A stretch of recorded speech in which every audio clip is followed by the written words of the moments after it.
Ini suatu kemuliaan yang diberikan oleh Allah Subhanahu wa taala kepada kita semuanya.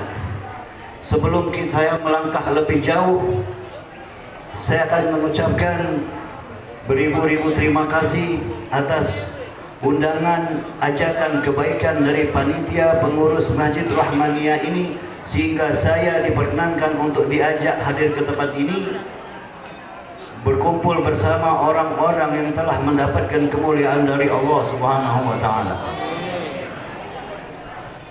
Saya ucapkan terima kasih dan kepada pengurus, semua pengurus Masjid Rahmaniyah, mudah-mudahan yang saya tidak dapat sebutkan satu persatu, amal-amal antum segera dibalas kebaikannya oleh Allah Subhanahu wa taala. Apapun kekurangan-kekurangan yang dilakukan dimaafkan oleh Allah Subhanahu wa taala. Diampunkan segala dosa-dosa kita semuanya. Amin ya rabbal alamin.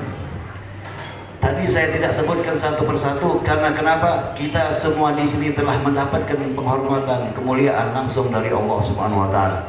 Tidak satu, dua orang, tiga, bahkan kita semua yang hadir di tempat ini insya Allah mendapatkan keberkahan dan kemuliaan dari Allah Subhanahu wa taala. Tidak juga yang kita hadir tempat ini, tetangga, jiran, kanan, kiri, depan, belakang, sekitaran daripada Masjid Rahmaniyah ini juga mendapatkan keberkahan daripada Masjid Rahmaniyah ini. Dan malam hari ini telah memperingati Isra Mi'rajnya Nabi Muhammad SAW. Biasanya kalau sudah nak dengar ceramah mulai ada yang ngantuk. Biasanya detik-detik nak mulai ceramah mulai agak ngantuk. Atau ada juga yang semangat, nah bakal ada ceramah, semangat dia dengar. Tapi biasanya pertengahan ceramah mulai ngantuk. Ada juga yang ngantuk pertama, semangat di tengah, pas na akhir ngantuk.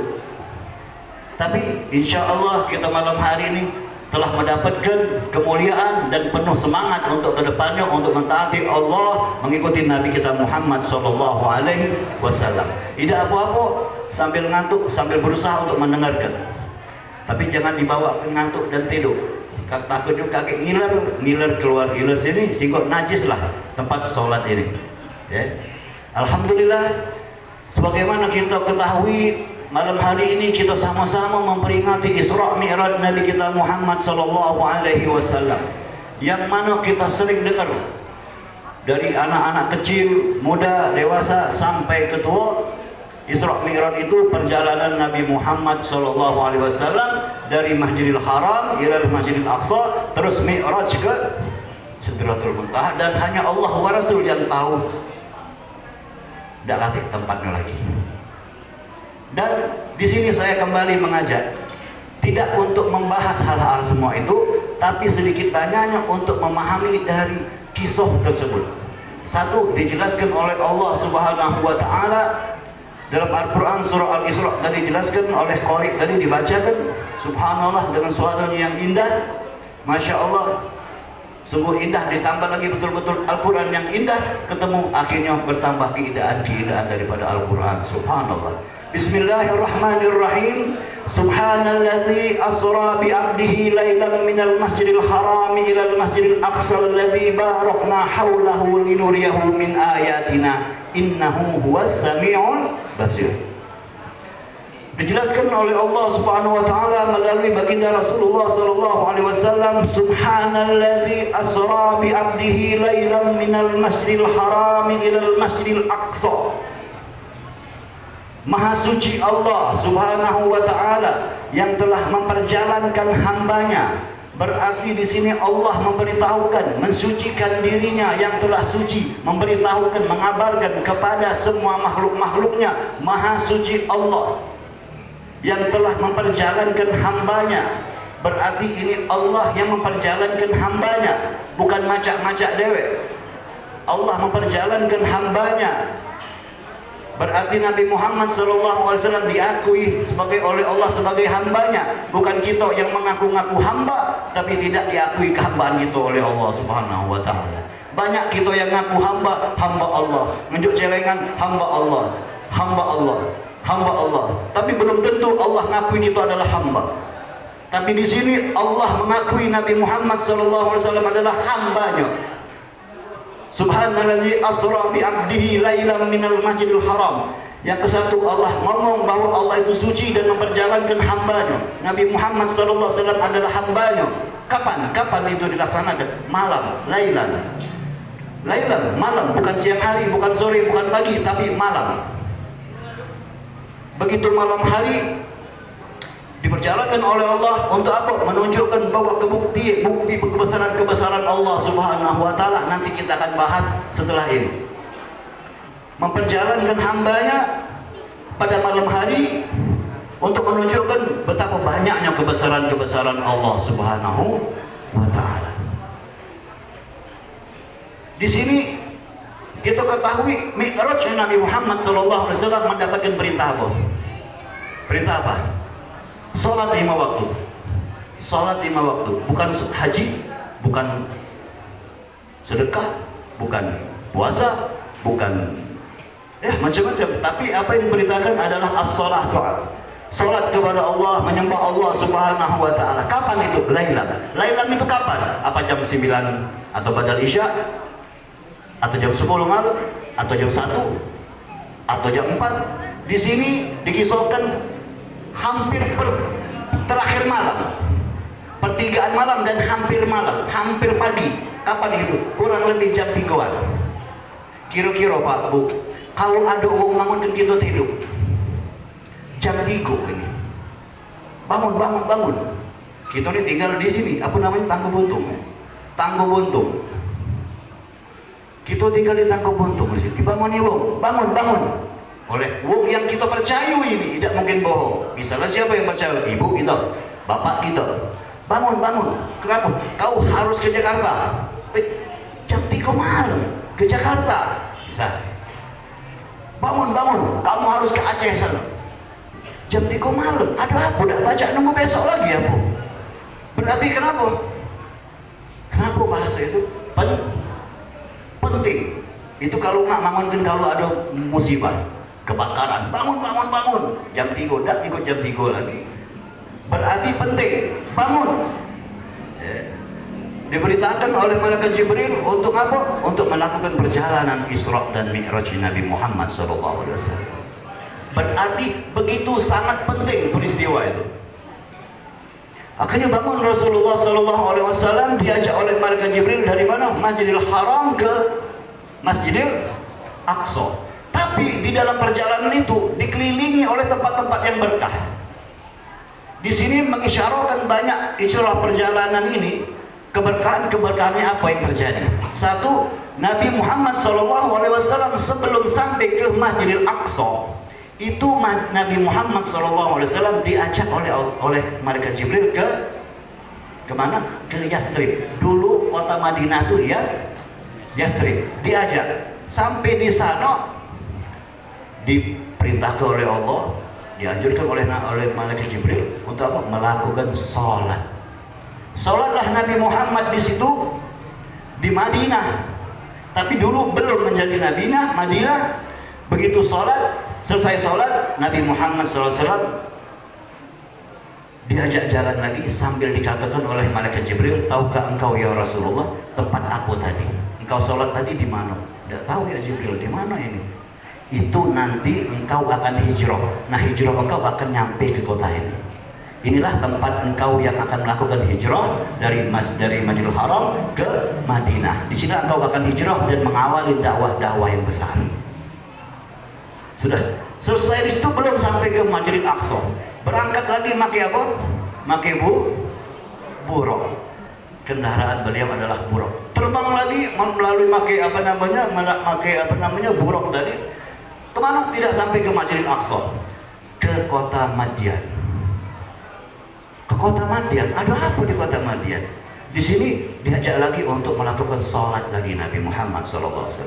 Sholat lagi Nabi Muhammad SAW di dekat ada suatu pohon. Begitu selesai sholat, Nabi Muhammad SAW dikasih tahu oleh malaikat Jibril, ya Rasulullah, tahukah engkau ini tempat apa? Tidak tahu ya Jibril. Dijawab oleh malaikat Jibril, ini adalah tempat Nabi Allah Musa alaihissalam berdoa memohon kepada Allah Subhanahu wa taala. Saat itu Nabi Musa lagi duduk, lagi dalam perjalanan untuk mensyiarkan agamanya Allah. Duduklah di situ, ada suatu pohon di kota Madian. Duduklah di akar pohon. Nah, Nabi Muhammad SAW sholat di situ. Nabi Musa tadi bukannya berdiam diri lama, bukan tempat tinggal Nabi Musa, bukan. Cuma Nabi Musa alaihissalam saat itu cuma berjalan nak menyiarkan agamanya Allah, capek duduk istirahat di suatu pohon. Nah, Nabi Muhammad SAW dianjurkan untuk sholat di situ. Nabi Musa bukannya berdiam sebulan, setahun, tidak, tapi hanya sesaat setelah berlalu. Ini kita ambil pemahaman, ya. Nanti kita bahas sedikit, tidak apa-apa, Ustaz. Ya. Jalan lagi, makin buruk lagi. Begitu jalan lagi, belum sampai ke Masjidil Aqsa, belum. Dalam perjalanan Nabi Muhammad SAW waktu berangkat melihat kuburannya Nabi Musa alaihissalam. Kuburannya Nabi Musa, lain lagi tempat Nabi Musa berdoa, kuburan. Tapi tidak sholat di situ. Tapi Nabi Muhammad SAW setelah selesai daripada Isra Mi'rajnya membicarakan kepada para sahabat-sahabat beliau, mengatakan saat Mi'raj, saat Isra dan Mi'raj, Nabi Muhammad melihat, saya melihat, Rasulullah melihat, kata beliau, mengabarkan kepada sahabatnya bahwa saya diperlihatkan kuburannya Nabi Musa, sampai dengan detailnya Nabi Muhammad SAW mengabarkan letak di mana tempatnya kuburan Nabi Musa alaihissalam. Kira-kira kalau Nabi Muhammad SAW mengabarkan kepada para sahabatnya, untuk apa itu? Kira-kira kapan-kapan ada waktu mampirlah ke sana dan ziarah. Apa cuma menunjuk tahu kan Nabi Muhammad SAW? Banyak, jadi banyak pelajarannya. Di sini tempatnya ada dekat pinggir jalan menuju kota ini, ya. Di dekat batu ini tanah daripada agak kemerah-merahan. Sampai dengan detailnya Nabi Muhammad SAW mengabarkan kepada sahabatnya di mana letak kuburannya Nabi Musa alaihi salam. Ini hadis sahih, banyak dibicarakan, ya. Nah, disinilah menganjurkan daripada hikmah-hikmah itu berarti untuk menziarahi perintah Nabi Muhammad SAW. Banyak daripada kisah-kisah keberkahan. Akhirnya berjalan lagi langsung ke mana? Belum nyampe ke Masjidil Aqsa, masih dahulu perjalanan. Ke mana? Ke Baitul Lahm. Kalau nyebutnya kita nih sekarang nih apa? Bethlehem. Tapi nama kalau Arabnya Baitul Lahm. Baitul Lahm. Tempat siapa itu? Tempat Nabi Isa dilahirkan. Dilahirkan. Di sini tempat Nabi Isa bersama Sayyidatuna Siti Maryam. Orang-orang mulia. Di situ di tempat-tempat berteduhnya ibunya daripada Nabi Allah Isa alaihissalam. Sholat juga Nabi Muhammad SAW di situ. Berarti kenapa? Subhanallazi asra bi 'abdihi lailan minal masjidil harami ilal masjidil aqsal ladzi barakna yang diberkahi, barakna haulahu linuriya. Jadi barakna diberkahi oleh Allah di sekeliling perjalanan Nabi Muhammad SAW. Itu tempat-tempat berkah dan Nabi Muhammad SAW sholat di situ, tempat berkah. Jadi kalau ada ngomong untuk apa ngarep-ngarep berkah, ndak kate ajaran Nabi SAW ngarep-ngarep berkah. Berarti batal lah cerita itu. Karena kalau ngomong ini jangan nurutkan kehendak hati kita, kehendak hawa nafsu kita. Kalau ngerasa diri banyak ilmu, seolah-olah akhirnya tidak kate mendasar daripada kitab-kitab daripada salafun soleh gitu dulu, tidak ada belajar. Cuma ngesetak kutung menjual pelembangnya udah langsung ngecap tidak nanti dia nggak boleh nanti dijarah bodio tidak kati ngarep berkah bodio. Ini Nabi Muhammad SAW mengajarkan daripada kisah ini. Hadisnya sahih, silakan tanya sama ustaz-ustaz yang betul. Kalau nak ustaz yang betul, banyak ustaz tanyoi, cari perbandingan. Insya Allah ada yang cocok, empek yang banyak. Berarti keberkahan itu boleh. Karena Nabi Muhammad SAW di situ menunjukkan tempat Nabi Musa berdoa berteduh mohon kepada Allah di kota Madian itu. Nabi Muhammad SAW sholat di situ. Perjalanan lagi Nabi Muhammad SAW di mana tadi? Di tempat siapa? Nabi Allah Isa alaihissalam. Sholat lagi. Tempat siapa itu? Tempat Sayyidatuna Siti Maryam. Bukan Nabi, Siti Maryam bukan Nabi, anaknya yang mana Nabi adalah Nabi Allah Isa. Nah, Nabi Muhammad SAW sholat di situ karena tempat itu penuh dengan berkah. Barulah Nabi Muhammad sampai ke Masjidil Aqsa. Di situ Nabi Muhammad SAW sudah ditunggu oleh para anbiya, para nabi. Nabi Muhammad SAW, Nabi kita ditunggu oleh nabi-nabi yang lain. Nabi-nabi yang lain nunggu untuk apa? Sholat kepada Allah. Akhirnya melakukan sholat kepada Allah. Nabi Muhammad SAW menjadi imamnya. Akhirnya selesai, Nabi Muhammad siap untuk Mi'raj. Mi'raj, perjalanan yang sungguh indah, yang sungguh perjalanan mendekati perjalanan lain kecuali perjalanan Nabi Muhammad SAW yang sungguh dahsyat itu. Bersama malaikat Jibril alaihissalam, itu naik masuk ke pintu pertama langit. Nabi namanya malaikat penjaga langit ini ngomong. Waktu Nabi Allah bawa namanya Sayyidah siapa tuh, astagfirullahaladzim, malaikat Jibril alaihissalam mengajak Nabi Muhammad SAW naik ke langit pertama. Itu pintu langit pertama, buka pintu, kata malaikat Jibril, wahai malaikat penjaga langit, buka pintu langit pertama. Ditanya oleh penjaga langit, engkau siapa? Jibril alaihissalam. Jibril, Ma'aman, siapa bersamamu? Dijawab, Muhammadur Rasulullah. Kaget, malaikat penjaga pintu langit pertama kaget. Apakah zaman ini sudah sampai ya Jibril? Sudah. Apakah Nabi Allah, kekasih Allah sudah diutus, sudah termasuk zamannya? Sudah. Marhaba, dibuka pintunya oleh malaikat. Marhaba. Dengarkan kalimat-kalimat pertanyaan malaikat ini, lontaran malaikat. Jangan dengar baik, lagi ada kisahnya. Marhaba, dibuka. Langsung dijawab oleh para malaikat penjaga langit pertama, sungguh kedatangan saat ini kedatangan yang ditunggu-tunggu. Inilah kedatangan yang sangat-sangat baik, sungguh tidak ada kedatangan yang lebih baik daripada ini, kata malaikat tersebut. Jalan dibuka, marhaba, disambut oleh penjaga langit pertama. Dibuka, ketemu Nabi Allah Adam, ketemu nabi-nabi yang lain, ketemu nabi lain, berjalan. Begitu langit yang kedua, itu pula, nanya lagi malaikat. Malaikat Jibril buka pintu pertama, buka yang kedua. Ma'aman ya Jibril? Ma Rasulullah, Nabi Muhammad SAW. Dijawab lagi seperti tadi sampai langit-langit yang ketujuh. Berarti di sini apa? Kalau malaikat nanya, sama siapa ya Jibril? Sama kekasih Allah. Apa kata malaikat tadi? Apakah zamannya sudah ada? Sudah tiba? Sudah. Berarti malaikat itu selama itu sudah menunggu dan diberitakan oleh Allah. Berarti kakek ada zaman yang mana zaman itu adalah zaman kekasihku. Sungguh amat beruntung orang yang mengalami zaman-zaman itu. Berarti malaikat itu menunggu ribuan tahun sudah. Sampai apakah ini sudah datang waktunya ya Jibril? Sudah. Marhaba, sungguh amat macam-macam pujian para malaikat. Subhanallah. Akhirnya singkat kata singkat cerita, akhirnya Nabi Muhammad SAW mendapat perintah sholat dari 50 sampai ke 5 waktu. Banyak kalau nak kisah ceritakan sampai besok subuh ini ya. Tapi kita ambil singkat-singkat langsung Nabi Muhammad SAW diperintahkan kepada umatnya untuk melakukan salat 5 waktu wajib. Perintahnya langsung dari Allah Subhanahu wa Ta'ala. Berarti perintah ini penting atau tidak? Nian? Berarti jangan lagi ada yang ngomong aku 3 waktu baik. Melok Nabi siapa dia? Melok Nabi siapa? Jadi kalau yang ngomong aku nak 3 baik, berarti dia cuma melok hawa nafsunya. Salah.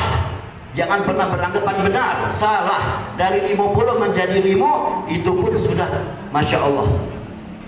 Jadi kalau ada orang yang ngomong 5 waktu menjadi 3 waktu, cukup salah besar itu tipuan setan.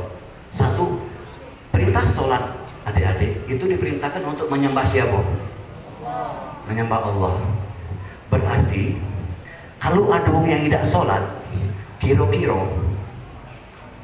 kita langsung balik ke setan iblis. Itu langsung, Bib, kenapa tuh potong-potong cerita nih? Lantak alasan aneh yang megang mic. Kamu terlalu berpikirnya, kamu yang ngerangkumnya, ya dah. Kita stop dulu cerita, sholat 5 waktu. Sholat 5 waktu nyembah siapa? Nyembah Allah. Satu. Langsung balik ke zaman yang pertama kali, waktu Allah menciptakan Nabi Allah Adam. Allah menciptakan Nabi Allah Adam, akhirnya Allah perintahkan untuk para seluruh makhluknya, malaikat, jin, segala macam untuk sujud kepada siapa? Kepada Nabi Allah Adam. Adam baik, bukan Adam yang tak kebuntung sini. Nabi Adam alaihissalam. Nabi Adam alaihissalam Allah panggil, perintahkan kepada makhluk yang lain. Allah perintahkan kepada makhluk untuk sujud kepada Nabi Allah Adam alaihissalam. Akhirnya para malaikat sujud. Kalau siapa yang tak kalah sujud? Siapa yang tak kalah sujud? Setan tak kalah sujud sama siapa? Sama Nabi Adam alaihissalam. Akhirnya berapa kali kesalahan setan itu? Sekali baik, langsung diusir oleh Allah dan Allah murka, marah Allah, tekak niat. Dari lemak-lemak setan iblis tadi itu di surganya Allah, ya, bersama para malaikat, dan malaikat itu cemburu dengan setan iblis ini karena setan iblis ini ibadahnya lebih kuat dibanding malaikat itu dewe. Akhirnya waktu mendapat perintah untuk sujud kepada Nabi Adam, tidak galak setan iblis, langsung diusir dan dilaknat oleh Allah dan ditetapkan sebagai calon penghuni neraka. Sekarang balik lagi peristiwa Isra Mi'raj Nabi Muhammad SAW. Dapat perintah sholat 5 waktu untuk sujud kepada siapa? Kepada Allah, bukan kepada Nabi Muhammad, bukan kepada Nabi Adam. Tapi umat Nabi Muhammad SAW tidak kalah sujud kepada Allah Subhanahu Wa Taala. Kira-kira nakal setan apa nakal kita? Besar dosa kita apa besar dosa setan? Setan itu cuma tidak galak sujud kepada Nabi Adam, tapi kita yang ngaku-ngaku sebagai umat Nabi Muhammad SAW justru tidak mau sujud kepada Allah Subhanahu Wa Taala. Coba kita berpikir, kita ketawa-ketawa apa nak kita serius-serius? Kita ketawa sambil serius, tapi jangan ketawa, mikir lah tuh mah, mikir. Setan itu cuma tidak galak sujud kepada Nabi Adam, umat Islam yang ngaku hamba Allah, sholat 3 baik. Nak ngaku lebih hebat dari kiai, nak ngaku lebih hebat dari ustaz, nak ngaku lebih hebat dari pengurus masjid. Nah, untuk bilang misalnya setan itu, kita ulangi ya, ini benar tak cerita ini? Bukan macam-macam Habib sini, cuma ngajak tahu mengingatkan sejarah. Setan itu tidak galak sujud sama Nabi Adam. Nah, umat Islam disuruh untuk sujud kepada Allah, bukan lagi Nabi Adam ini. Justru umat Islam tidak galak. Kira-kira yang mana yang benar ini? Yang mana yang benar? Berarti kalau nak nurutkan kata seolah-olah dengan bahasa istilah, berarti kita ini yang kalau tidak sholat, tidak galak nyembah Allah, justru lebih dahsyat kebejatannya dibanding setan itu sendiri. Betul tak? Ayo istighfar, itu taubat, minta ampun kepada Allah. Inilah perjalanan Isra Mi'raj, pentingnya sholat 5 waktu. Kalau masalah dosa-dosa yang lain, subhanallah, Allah temui maha pengampun. Nak kita bekas macam-macam bandit segala macam, waduh banyak. Anak nih pengurus, alhamdulillah ngajak taubat dulu ini. Mantan narkoba, pembangkai, bandar, perampok, begal, macam-macam di sini bergabung, lalu kita taubat bareng Habib Usman. Tidak, sebesar apapun dosa kita di saat kita minta ampun kepada Allah, Allah temui, Allah ampuni dosa kita. Kalau kita minta ampun, tapi ingat, jangan pernah kita meninggalkan sholat 5 waktu. Kalau mah itu kita sholat 5 waktu, kita maksiat, salah juga. Kalau kita maksiat kan Allah pengampun, iya Allah pengampun. Tapi mungkin tidak di saat kita mati kita tahu kapan, di saat kita minta ampun atau di saat kita maksiat. Ya. Tapi kata Allah Subhanahu Wa Taala melalui Nabi Muhammad SAW, sehingga ini adalah hadis-hadis Nabi, man tarakas salatul asr faqad habita amaluhu. Man tarakas salat, barang siapa yang meninggalkan salat. Ini Nabi Muhammad yang ngomong, bukan Nabi Adam lagi. bukan kiai ustadz Maulana Syekh Al-Mukarram, bukan. Nabi Muhammad SAW mengatakan, man taraka sholat faqad habita amaluhu. Barang siapa yang meninggalkan sholat, man taraka salat itu sholat asar, waktu asar, man taraka sholatul asar faqad habita amaluhu. Barang siapa yang meninggalkan sholat fardu, sholat asar, sholat fardu 5 waktu, maka terhapuslah amalannya, terhapuslah semua amalannya. Ulama lain mengatakan daripada riwayat hadis Nabi Muhammad SAW yang lain, barang siapa yang meninggalkan sholat tidak ada kebaikan bagi wong itu. Karena ngapa? Tidak ada sedekah dia. Misalan antum pagi tadi sedekah bantu anak yatim, tapi antum tidak sholat subuh, tidak sholat zuhur, tidak sholat asar, tidak kati kebaikan. Man taraka sholat faqad habita amaluhu. Ini hikmah daripada Isra dan Mi'raj Nabi Muhammad SAW. Kalau nak ceritakan galak, nak ceritakan galau-galau macam-macam banyak. Cuma Habib di sini nak ngajak betapa pentingnya sholat yang kadang-kadang kita nyinggung anak kita tidak sholat, kita diamkan baik. Bahkan bapaknya dewek sama anaknya tidak saling tegur. Macam mana nak ngajak sholat, negur lagi tidak. Ini zaman apa? Nah, jangan kurang ajar sama wong tua. Ya, wong tua itu lama ngasuh kamu. Berbulan-bulan ibu kamu ngandung di kandungan, pedih, sakit, mual, ngidam, nak ribut sama bapak. Ya dak, belum lagi jangan sampai nyampak ini, itu belum lahirnya dek. Begitu sudah lahir, dijago lagi, tidak langsung nyari duit kamu begitu lahir. Begitu lahir kamu diurus dulu, dimandikan, owek-owek, ngomong lagi tidak baca. Diurus sama bapak, bapak nyari duit ke pasar, mana tahu bapak tadi ribut-ribut sama wong, untuk siapa? Untuk anaknya. Untuk siapa anaknya gitu? Ya, jadi jangan pernah kurang ajar sama wong tua. Balik ini ciumi wong tua, senyumi wong tua, ngaku pandangi wajah wong tua. Mandang wong tua ini agak belok dikit cerita ini, tidak belok sebenarnya. Ini adalah hikmah daripada sholat. Kalau sholat itu benar, Allah cegah daripada perbuatan keji dan munkar. Dek, mandang wajah wong tua ini, dek. Kita nak pergi haji, ya Allah zaman ini nak ongkos nak ratusan juta, ya, nak izin belum lagi, nak nunggu berpuluh tahun lagi. Tapi Nabi injuk hadiah untuk umat Islam. Barang siapa yang memandang wajah wong tuanya dengan pandangan kasih sayang, melihat dia sesaat, ya Allah ibu ini dulu tuh cantik, ngapa sekarang udah mulai peot dikit kulitnya. Jangan perlu ngomong saya itu, tapi doakan. Tapi masih cantik itulah ibu aku, masya Allah bu. Mudah-mudahan ya Allah ibu aku dipandang ini sambil mandang. Tengok ya, mudah-mudahan ibu aku panjang umur. Bapak aku juga mudah-mudahan sehat walafiat saya. Itu pahalanya apa? Dia Allah ajuk seperti pahala haji yang mabrur. Mabrur haji. Kita pergi haji pakai duit, lagi belum tentu terima Ustaz. Ya. Ini Nabi injuk, Allah injuk, mandang sesaat baik. Wong tua dengan pandangan kasih sayang rahmat itu diberi oleh Allah seperti pahala haji dan haji yang mabrur.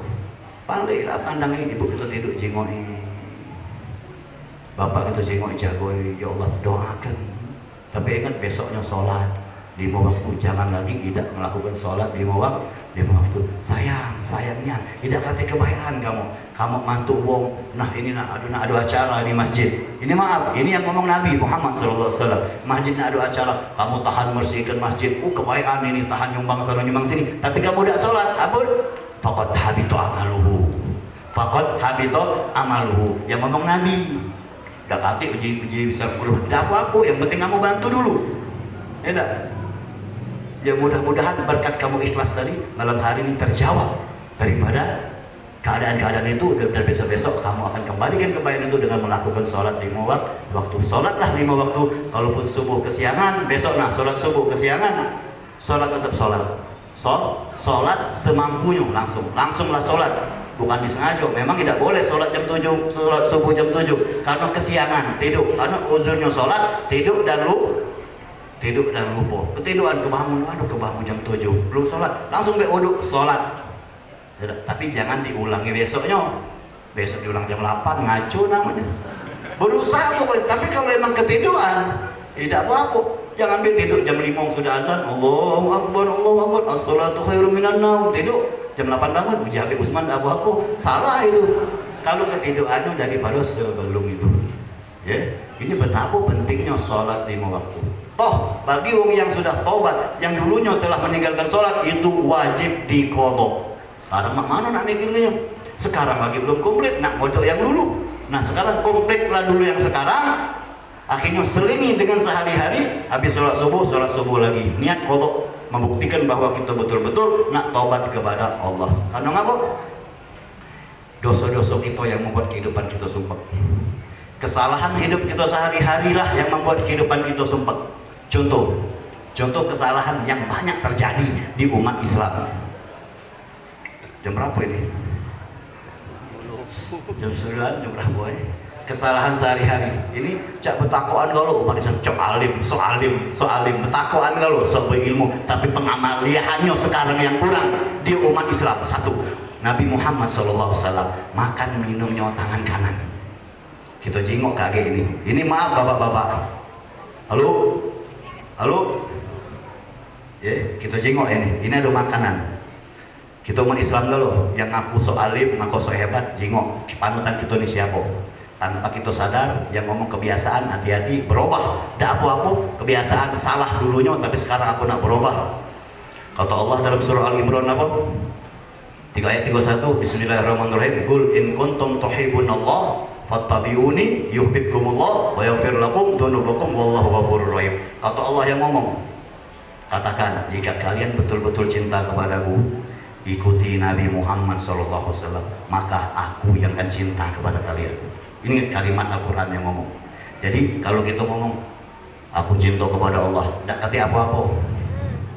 Beb, aku cinta kepada Allah, tidak aku cinta kamu. Kalau Allah tidak cinta kepada kita, betul tak? Bandit baca tak ngomong cinta kepada Allah, cinta aku beb. Bandit semayang tidak, apa tidak, dia ngomong cinta, baca. Jadi kita jangan ngomong cinta itu pula. Yang nak kita embek apa dia? Cintanya Allah kepada kita. Kalau Allah cinta kepada kita, tidak mungkin kita mampu menolak cinta Allah Subhanahu wa Ta'ala. Ya, dengarkan kalimatnya. Kita kan pengen cinta ini, dapat cinta Allah. Apa kata Allah?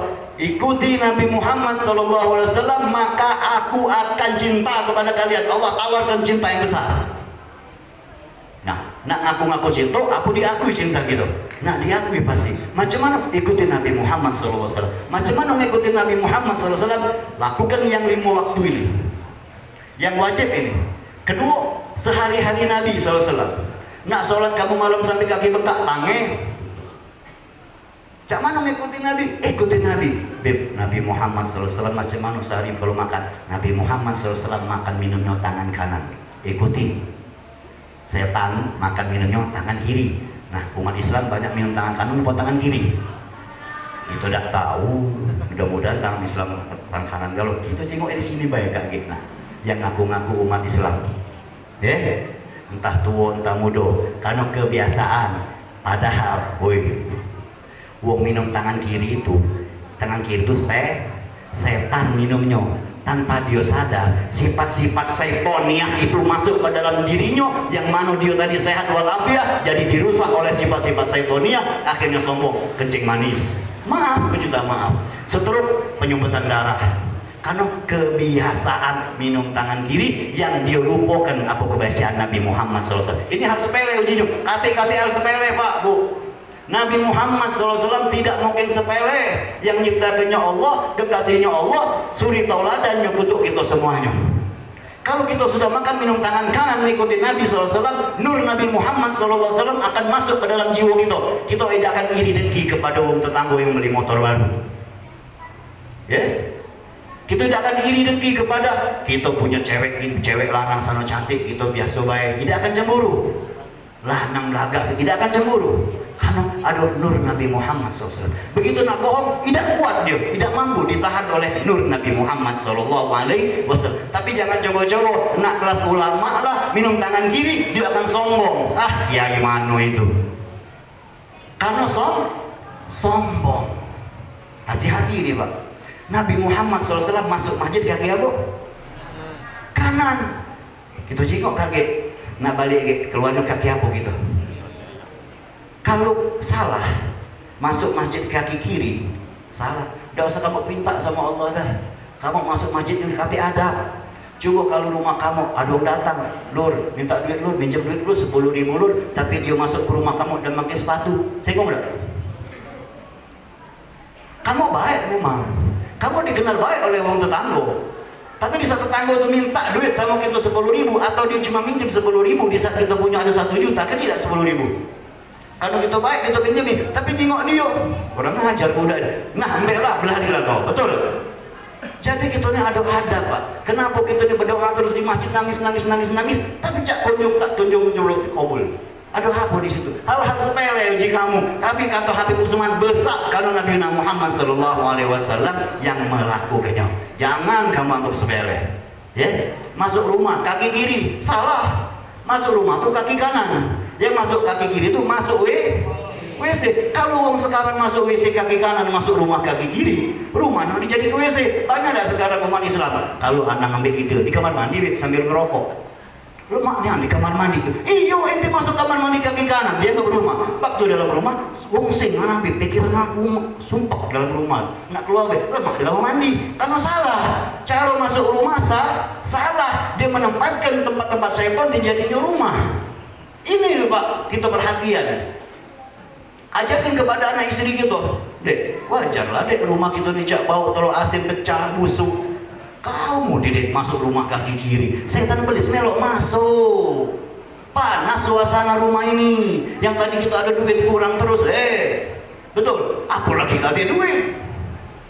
Ya, coba kita pikirkan Pak Bu, ikutin suri tauladan Nabi Muhammad sallallahu alaihi wasallam. Kakek kalau lupa ingatkan Pak. Disenggol jangan marah, Pak minum tangan kanan, Pak jangan tangan kiri. Insya Allah yang minum tangan kanan mengikuti Nabi Muhammad SAW. Yang sakit-sakit akan disembuhkan oleh Allah.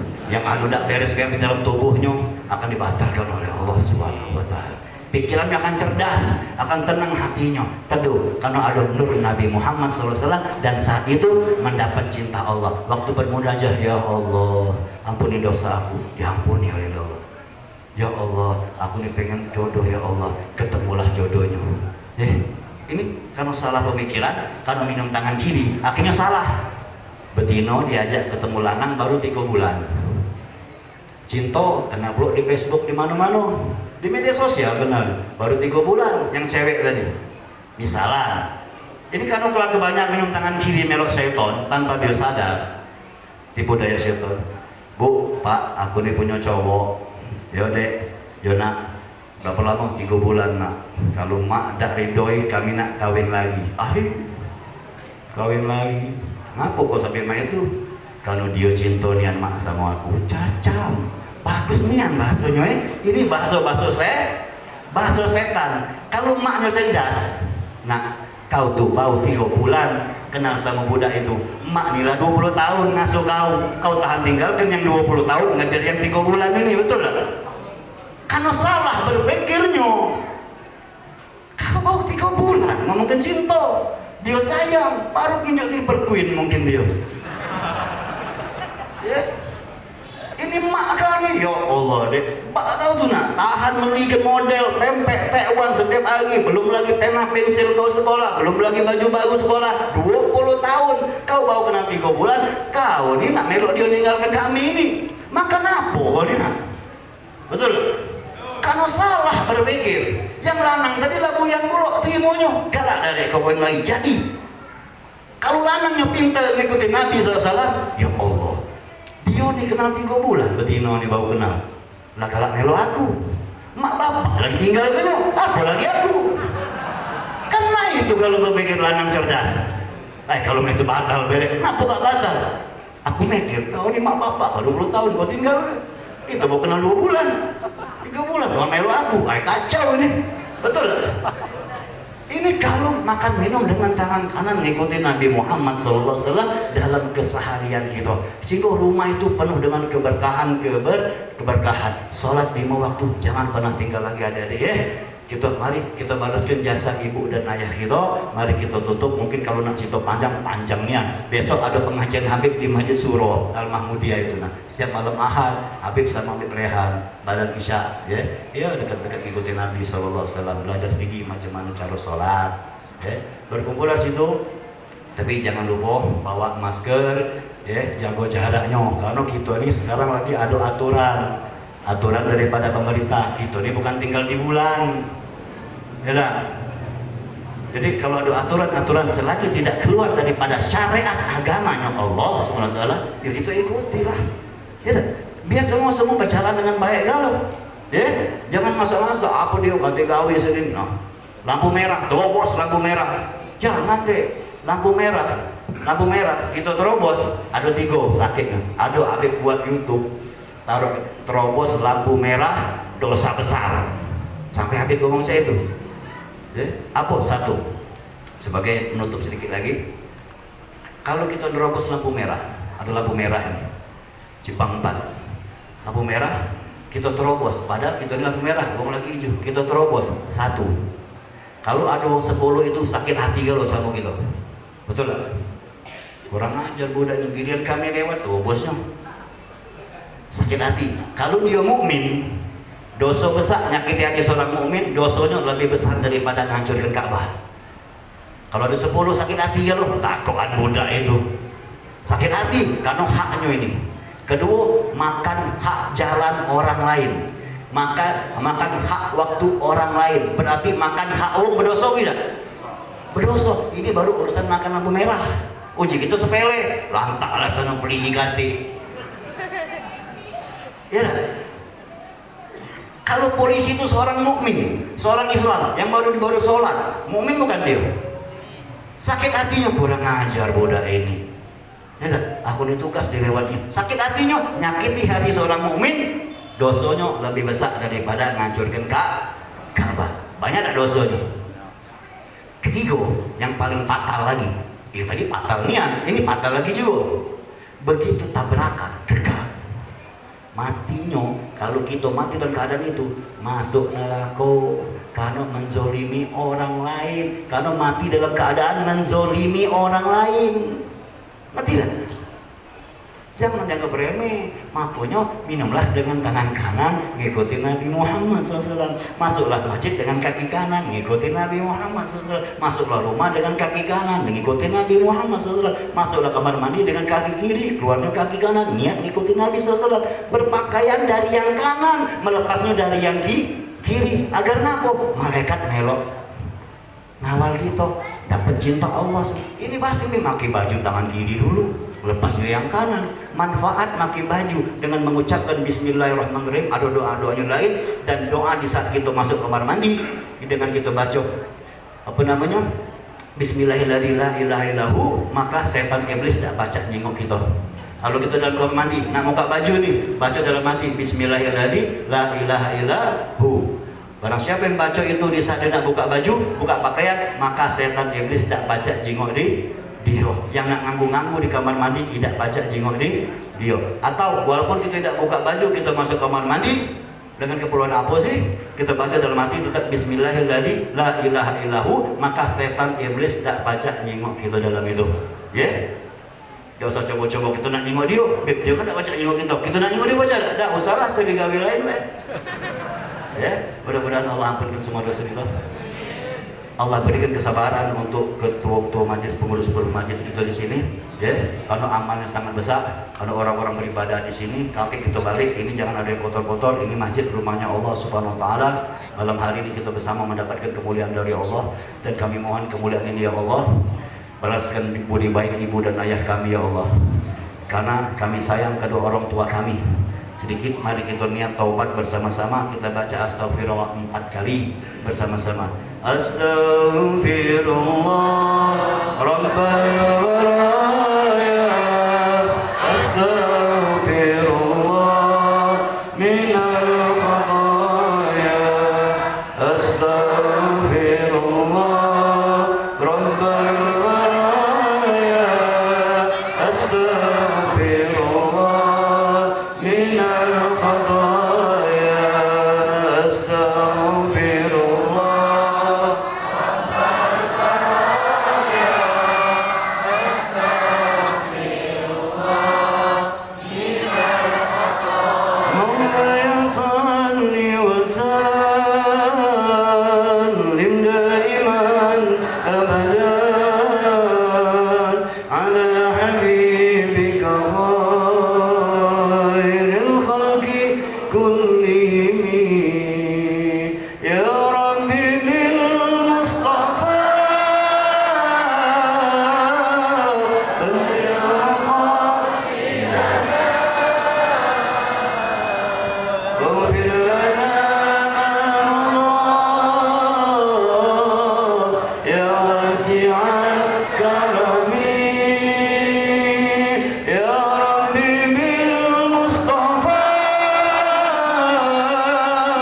بلغ مقاصدنا واغفر لنا ما مضى يا واسع الكرم sama angkat tangan ya Rabbi bil Mustafa beliau maqasidana waghfir lana ma madha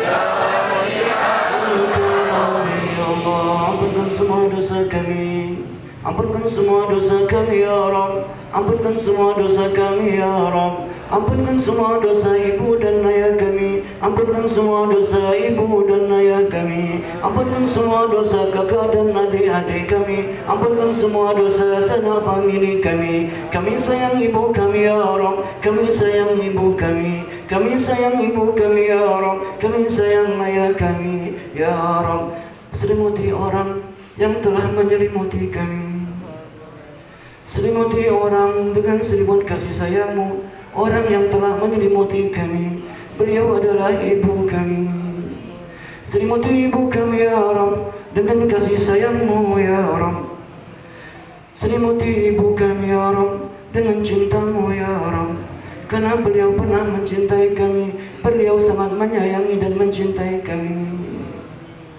belai orang yang telah membelai wajah kami beliau adalah ibu kami sayang orang yang membelai wajah kami sayang kepada orang yang pernah membelai wajah kami beliau adalah ibu kami pernah membelai wajah kami merapikan baju kami mencucikan pakaian untuk